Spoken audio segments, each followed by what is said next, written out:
A disc-based data file is available to accompany this series for use on BBC-B, RML480Z, 380Z and Nimbus microcomputers.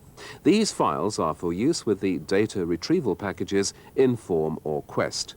They can be ordered from the Education Department, Anglia Television, Norwich, NR1 3JG. The price is £15. Please specify the appropriate computer and data retrieval package. Further details from your local ITV education officer.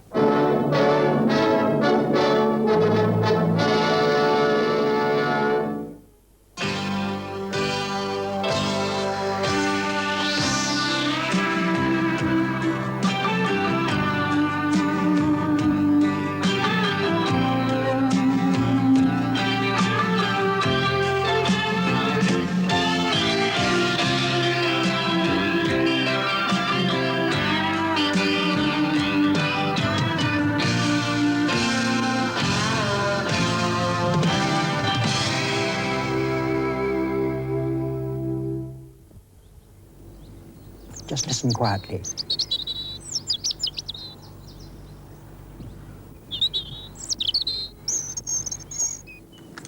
Hello.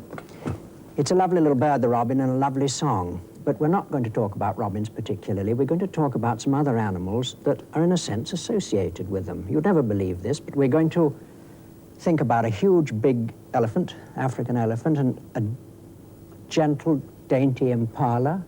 We're going to look at a wolf spider, we're going to look at a honeybee, and they all have something in common: language, signals, and that's the connection. This familiar little robin is an extremely territorial bird, and that song, which the Pilgrim Fathers would have us believe was intended just for our enjoyment, like the scent of flowers, is not. It's intended for other robins. It's a signal. It's proclaiming a territory all the year round. In the summertime, that territory has to look after a pair and the brood. When winter approaches, there's only one bird guarding the territory, but all the time it's important because the territorial aspects of a robin control its life as they do with practically every other animal. Territory and courtship. In a hard winter, a robin can't get at the ground, it misses a lot of seeds. That's why it's so important to put food out on a bird table for them.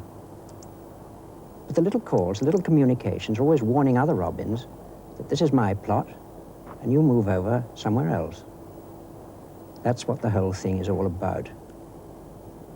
It's hard to imagine a little tiny bird like that having any sort of connections with what we're going to look at next. But you'll see the connection if you look closely. Well, one of the connections is voice. They're both very vocal, and they both use themselves to the best extent.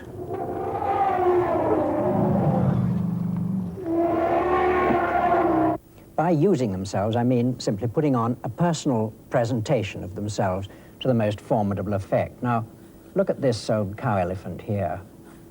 She's coming straight at you, which is intimidating enough.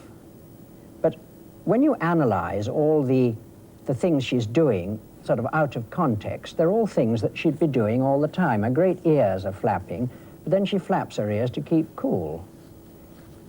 She raises her trunk because she has to test the air and to feed as well, and it can be quite a peaceful thing. And she can raise her tusks and look at you as well, and that can be quite a daunting experience, I can tell you. But the point is, you know that all these things together mean a threat. She's telling you to go away. You can understand the same things with people. You say something with a smile, it's all right, but you know when they mean the other thing. It's a false charge. A lot of this activity, this threat activity with elephants, is bluff. If the intruder stands his ground, the elephant will 9 times out of 10 just back off. They're too wise to push a fight. But if any aggression developed, you might find it greatly to your disadvantage what took place next. In this case, it looks like a threat, but it clearly wasn't. But the animal we're going to look at now is quite different. It's like a ballet dancer instead of a steamroller. And it uses its tail as a semaphore flag. And the tail is marked black and white so that we can get a good view at it and we can really understand what the signal's all about.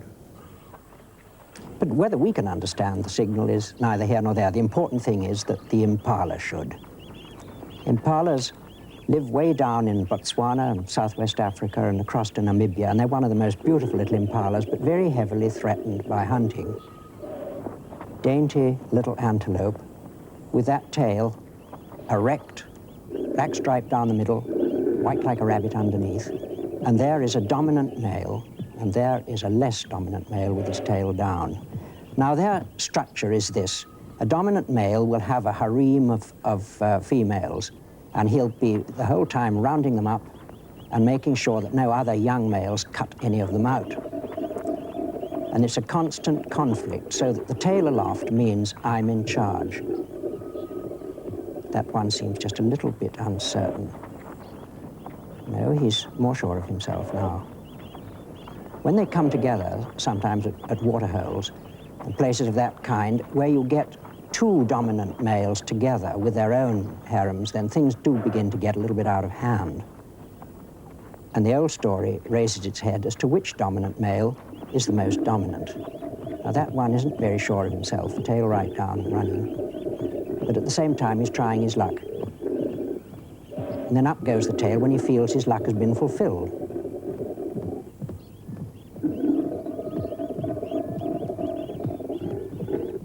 There go the tails, and there go the impala, sorting out their little social problem for who is top impala ram. With lions, it's purely a question of identification of territory. Big males stalk about the boundaries of their territory. Lord of all they survey, and they just find a convenient bush on the perimeter and pee on it. It's as simple as that, and then they move on to the next one. Sometimes a lioness will be with them. But it's stating to the world that this is the hunting territory in which this pride lives, and others just don't come into it. They move on elsewhere. It's all to avoid fighting. It's so dignified. Fighting for its own sake is totally useless. It's much better to dissuade them. There, he sprays the tree, and the strong, musty smell will last for a very long time, just like a huge, outsized tomcat. And he stalks off to find another convenient post to mark. That's a signal you must have seen often if you've ever looked into a nest of very young and rather helpless birds. These actually are rooks, but the message is simply this. The bill is held open, pleading. They're quite repellent, ugly-looking, horrible things at this age, all naked with only sort of rudimentary feathers on. And the inside of the bill, this is the important part, is very, very red and very noticeable. And it's got thick, yellow, fleshy edges here. How any movement near the nest will trigger this reaction from the chicks. You must have noticed if you look into a blackbird's nest, out come all these open mouths. And the thing is that the parents simply have to feed them. It triggers off a reaction from them too. The pleading open mouth and the automatic response. As they grow fully fledged and bigger, then they back it up with all this cawing and press their demands more closely all the time. They become quite insatiable. So it's voice and flapping and still that open mouth. And the open mouth seems to go on forever and ever. But it's not just birds that do this. This pleading behavior pattern, this open mouth appeal, goes through a great many animals. And one of the animals that it's most noticeable with is one of the wildest hunters on the African plains, the Cape hunting dogs.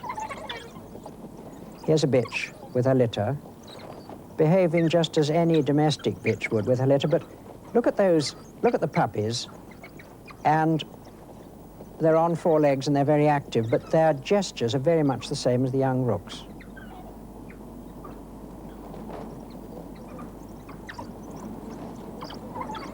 Pleading with open mouth, give me food, give me food. But the interesting thing is that this is not their mother. This is one of the hunting pack come back from the hunt. And because they're such a closely knit community, he knows exactly what his job is. His job is to feed the rest of the pack, because the brood bitch will have stayed home. She won't have joined in the hunt. And he's regurgitating food from his stomach that he's caught very quickly, just laying it in the grass for them to pick up. But they're pleading for it. The rook behavior is going on.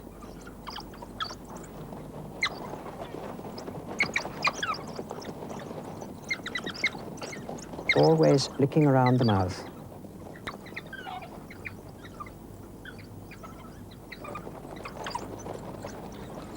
And with this play and behavior combined comes a great sense of discipline and an understanding, which the pups learn right from the very beginning, about the hierarchy and the organization of a hunting pack. And it's strange that when one looks at such fierce things, and hunting dogs really are the fiercest predators on the plains for their size, you see a great deal of gentleness, a tremendous degree of discipline, and an overall feeling that they're extremely good at being hunting dogs.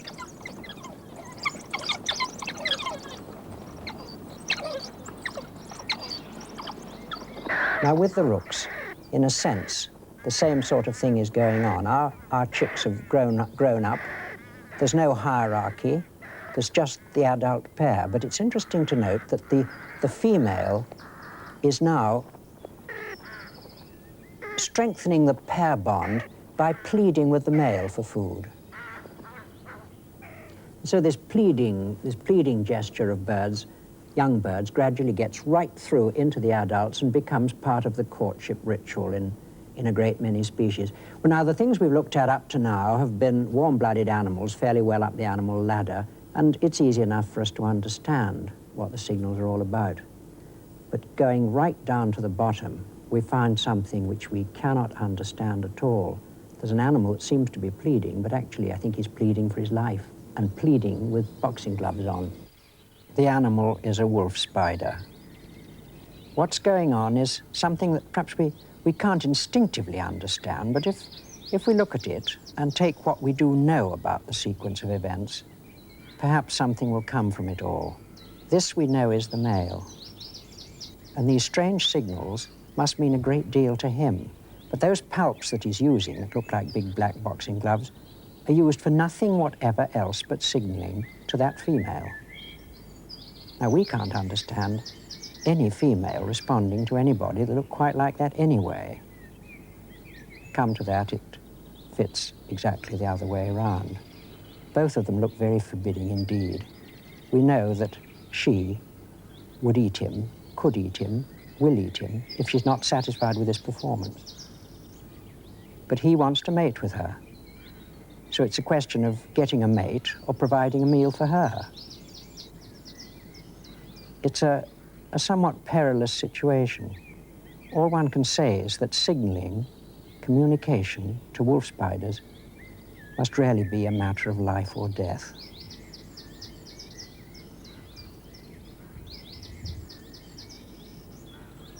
She has responded because she's raised 2 feet.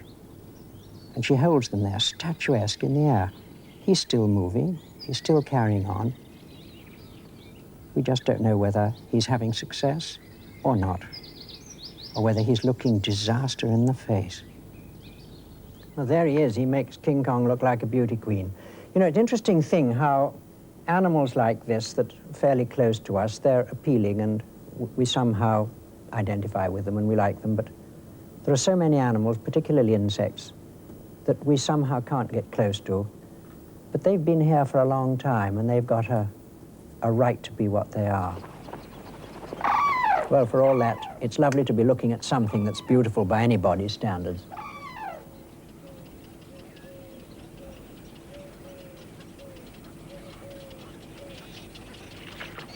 Saurus cranes from India, from the Barrett Paw Reserve, doing the crane dance. Oh, they are beautiful things to watch.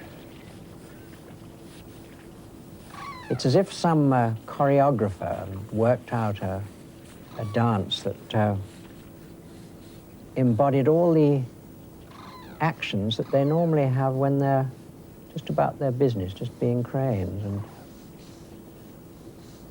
put them all together with a great deal of exaggeration. There's a lovely one going on up there. Of course, the whole thing is geared to courtship. It's got a courtship purpose.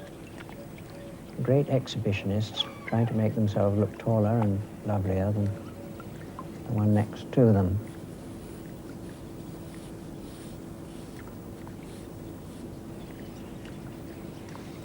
That one doesn't seem to be very interested.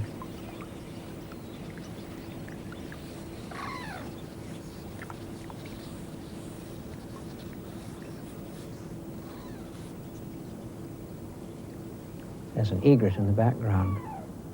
Oh, that's nice.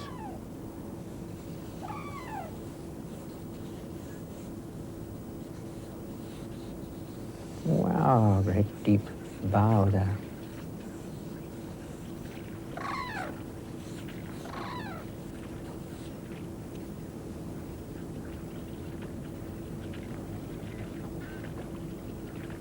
Pretending to feed now. Picking something up and dropping it, and throwing it around. It'll take off. Aborted.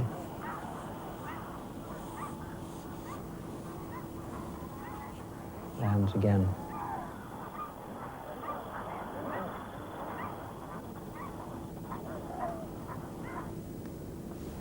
What a waste it all seems to be, for him anyway. I've been sketching these while the film's been running, and they're very rough sketches of the kind that one makes in field sketchbooks when you're looking at birds doing their thing. Here we've got a deep bow that they were doing, and this prancing forward, and the aborted takeoff, even the sleeping position, and these are notes which one can use later on. It was a nice piece of action to watch anyway. A good description of the South crane dance would be body language. But what we're going to see now is real body language, because it's in the dark. It's with the honeybees. Well, we're all familiar with the honeybees on the flower collecting nectar for the hive. But here's an experiment that's going to tell us something we never knew before. Sugar solution is put there, and it's attracting the bees. And the bees that come for it are being marked on the thorax with a little dab of blue paint, so that we can pick out those bees when they fly back into the hive. And there he is. And the body language is starting. He's performing a dance, a very special ritual dance. Let's try and analyze just exactly what the bee's doing, try and work out the choreography of his dance. I've got a bee here, and let's start him in the middle, in this sort of direction. And he moves up there, and you'll notice that he waggles his backside. Then he goes round in a figure of 8 like that. I keep saying he, but it's a she, because all worker bees are she. And she waggles again. She comes round here, and she comes up there, and she waggles again. And round she goes, and she keeps doing this, and all the others are pressing in on her, all the other workers, to keep in contact in the darkness, to follow exactly what she's doing and the whys and the wherefores of it. Well, now, the fascinating thing is simply this. If you imagine that the hive, the comb, is vertical, and the sun is vertically above, the bee is making this dance, and he's making it at an angle to the sun. And what is going to happen is that those bees are going to go outside and they're going to fly at just that angle to the sun, and they're going to find the sugar. It's as simple as that. Now let's watch it again and you'll see. Now you know what's really happening. There's the worker that's found the honey. Round and round she goes, waggling her bottom. Round she goes. The others all feeling a position. She waggles her bottom again. Round she goes, all keeping stock of it. And again, on exactly the same bearing. To sum up, there's our dancing bee. Straight above is the sun.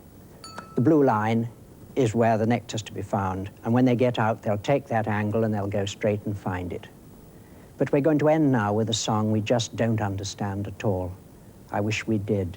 Let's pray to God we haven't left it too late to find out. It's the song of the humpbacked whale. Goodbye now.